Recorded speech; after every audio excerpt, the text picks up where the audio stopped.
త్వరలోనే తెలంగాణలో భూముల ధరలకు రెక్కలు రానున్నాయి. భూముల విలువను పెంచేందుకు తెలంగాణ సర్కార్ కసరత్తు చేస్తోంది. ప్రస్తుతం మార్కెట్ వాల్యూకు రిజిస్ట్రేషన్ వాల్యూకు భారీ వ్యత్యాసం ఉండడంతో రిజిస్ట్రేషన్స్ వాల్యూను పెంచేందుకు ప్రభుత్వం సిద్ధమవుతోంది. మార్కెట్ వాల్యూ 20 నుంచి 40% పెంచేందుకు రిజిస్ట్రేషన్ శాఖ ఇప్పటికే ప్రణాళికలు సిద్ధం చేసింది.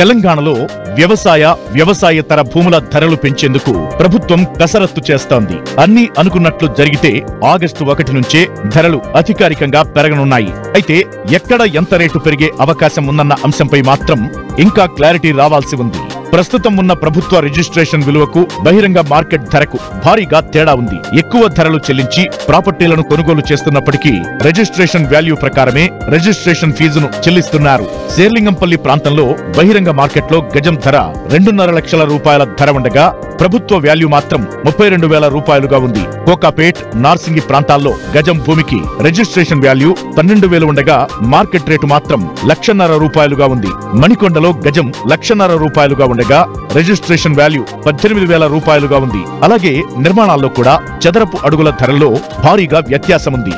ఇక వ్యవసాయ భూముల విషయంలో కూడా ధరల విషయంలో చాలా తేడా ఉంది. శంషాబాద్ పరిధిలో ఎకరం రిజిస్ట్రేషన్ వాల్యూ 1,32,500 రూపాయలు ఉండగా బహిరంగ మార్కెట్లో ఎకరం ధర 10 కోట్ల పైగానే ఉంది. చిలుకూరు, అజీజ్ నగర్ ప్రాంతాల్లో రిజిస్ట్రేషన్ వాల్యూ 52 లక్షల వరకు ఉండగా మార్కెట్లో మాత్రం 7 నుంచి 10 కోట్ల ధర పలుకుతోంది. ఇక కమర్షియల్ భూములతో పాటు వ్యవసాయ భూముల రిజిస్ట్రేషన్ వాల్యూకు మార్కెట్ వాల్యూకు భారీ తేడా ఉంది. రిజిస్ట్రేషన్ వాల్యూ పెరిగితే స్వల్పకాలంలో రియాలిటీ రంగం ఇబ్బందులు పడినా దీర్ఘకాలంలో అన్ని సర్దుకుంటాయని ఇండస్ట్రీ ఎక్స్పర్ట్స్ అభిప్రాయపడుతున్నారు. ఈ రేట్లు పెంచే దిశ లోపల ఆలోచన చేస్తున్నా కూడా మా నిర్మాణ రంగం ఇంకా ముందుకు పొందుకోవాలి అని అంటే ఒక టైమ్లీ ఇంపెటస్ లా ఒక ఇన్సెంటివ్ అనేది ఇవ్వాలనేది మేము రిక్వెస్ట్ చేస్తున్నాము.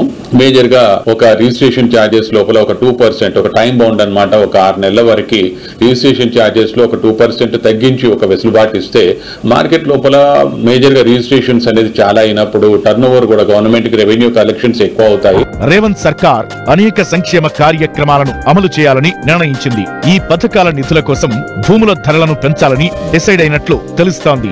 భూముల ధరలు పెంచితే ప్రభుత్వానికి అదే స్థాయిలో ఆదాయం పెరుగుతుంది. ఇక రైతులు కూడా అధిక మొత్తంలో రుణం పొందేందుకు అవకాశం ఏర్పడుతుంది.